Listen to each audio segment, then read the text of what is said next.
नमस्कार दोस्तों, Indian travel online में आपका एक बार फिर से स्वागत है। आज हम बात करेंगे भगवान जगन्नाथ रथ यात्रा के बारे में। जगन्नाथ रथ यात्रा के विशालकाय रथों का अपना एक महत्व है। क्या आप लोग जानते हैं कि जगन्नाथ यात्रा की शुरुआत कैसे हुई और इन रथों की क्या विशेषता है? आज भगवान जगन्नाथ की रथ यात्रा निकाली जाएगी और इसके बारे में हम आपको पूरी जानकारी देंगे। आज विश्व प्रसिद्ध उड़ीसा के पुरी में भगवान जगन्नाथ की रथ यात्रा निकलेगी। हर साल की तरह यह यात्रा आषाढ़ माह के शुक्ल पक्ष की द्वितीय तिथि से शुरू होकर आषाढ़ शुक्ल की 10वीं तक चलती है। इस रथ को देखने के लिए और भगवान जगन्नाथ का आशीर्वाद लेने के लिए देश विदेश से भक्तों की भीड़ लग जाती है और लाखों की संख्या में भक्त पुरी पूजते हैं। इस बार भी तीर्थ नगरी पुरी में हजारों लाखों श्रद्धालुओं की भीड़ उमड़ेगी। इसको लेकर सरकार ने भी पूरे इंतजाम किए हुए हैं। परिवहन आयुक्त अमित ठाकुर ने कहा कि पुरी में सुरक्षा कवचों के 180 प्लाटून तैनात कर दी गई हैं। उन्होंने कहा कि सुचारू रूप से यातायात चलाने के लिए शहर को अलग अलग जोन में बांट दिया गया है। समुद्र तट पर भी तटरक्षक और हेलीकॉप्टरों की गश्त बढ़ा दी गई है। पुलिस के एक बड़े अफसर ने बताया कि 2 जुलाई तक पारादीप में इंटरसेप्ट नौकाएं तैनात रहेगी। एक अधिकारी ने कहा कि त्यौहार के दौरान कुल 125 विशेष ट्रेनें अलग अलग शहरों से पुरी में आएंगी। साथ ही ड्रोन कैमरों की सहायता से बड़ी संख्या में सीसीटीवी कैमरे रथ यात्रा के दौरान पूरी निगरानी करेंगे। भगवान जगन्नाथ रथ यात्रा 2023 अहमदाबाद के जगन्नाथ मंदिर से शुरू होगी। रथ पर भगवान जगन्नाथ, बलभद्र और सुभद्रा की मूर्तियां स्थापित की जा रही हैं।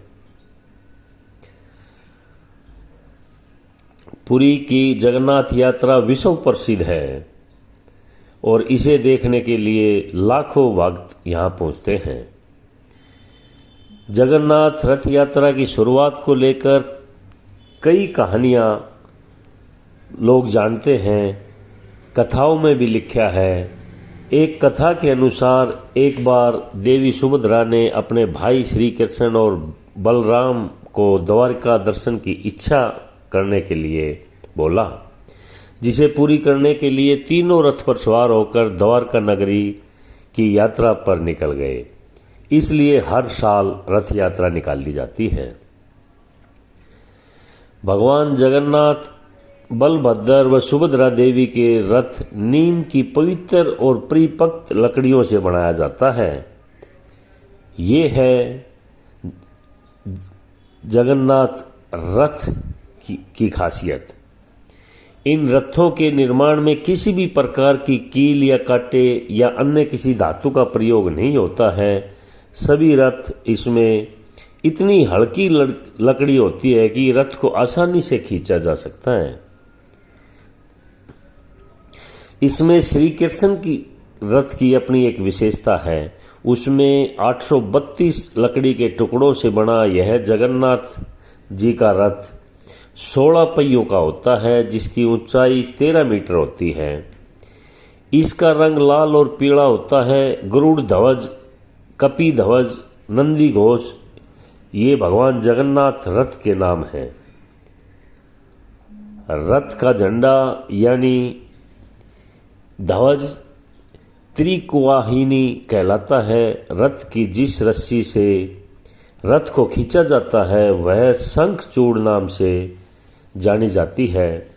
भगवान जगन्नाथ रथ के रक्षक भगवान विष्णु के वाहन पक्षीराज गरुड़ होते हैं। सुभद्रा देवी जी का रथ की अपनी एक विशेषता है। सुभद्रा जी के रथ पर देवी दुर्गा का झंडा लहराता है।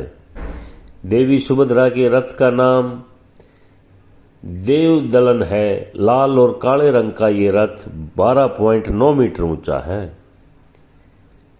रथ के रक्षक जय दुर्गा व सारथी अर्जुन होते हैं। इसे खींचने वाली रस्सी का स्वर्ण चूड़ा कहते हैं। इन रथों में बलराम जी का भी अपना एक रथ का अलग महत्व है। भगवान बलभद्र को महादेवी जी का प्रतीक माना जाता है। रथ का नाम तालध्वज है। रथ के रक्षक वासुदेव और सारथी मताली होते हैं। 13.2 मीटर ऊंचा और 14 पहियों का ये रथ लाल और हरे रंग का होता है।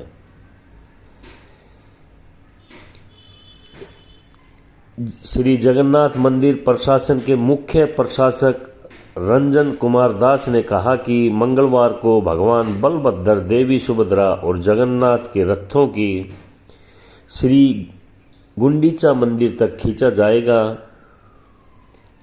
पुरी से लगभग 10 लाख लोगों की जुटने की उम्मीद है इस रथ यात्रा के अंदर। इस बीच देवताओं के 3 विशाल रथों के उत्सव के लिए 12वीं शताब्दी के श्री जगन्नाथ मंदिर के सामने रथ को खड़ा कर दिया गया है। आज ये रथ यात्रा का पर्व शुरू हो जाएगा और यहाँ भक्तों को देखने को मिलेगा। भगत इस यात्रा में बड़े खुशी और उल्लास के साथ आते हैं और यहाँ आनंद लेते हैं। नमस्कार। अगर आपको इन्फॉर्मेशन अच्छा लगता है तो शेयर और लाइक ज़रूर करिएगा। आगे भी हम आप लोगों को ऐसी इन्फॉर्मेशन देते रहेंगे। नमस्कार।